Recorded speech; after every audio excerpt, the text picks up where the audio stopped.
জীবনটা বড় অদ্ভুত, কখনো সুখ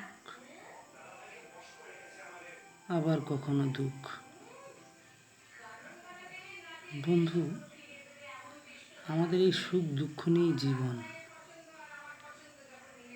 চলতে চলতে কখন যে ক্লান্ত হয়ে পড়েছি বুঝতে পারিনি। ছোটবেলায় ভেবেছিলাম এইভাবেই দিন চলে যাবে, কিন্তু যতই বড় হলাম আস্তে আস্তে কালো মেঘে ছেয়ে ধরল। এখন পুরোটা চারিদিকেই কালো মেঘ। মনে হয় নীল আকাশের নিচে আমি একা বসে আছি। মাঝে মাঝে খুব দুঃখ লাগে একটা কথা ভেবে, জীবনে অনেক কিছু কষ্ট করে গেলাম, কিন্তু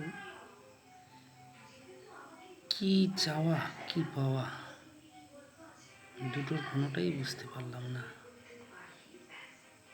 তাই তোমাদের একটাই কথা বলবো, কর্ম করে যাও, ফলের আশা করো না।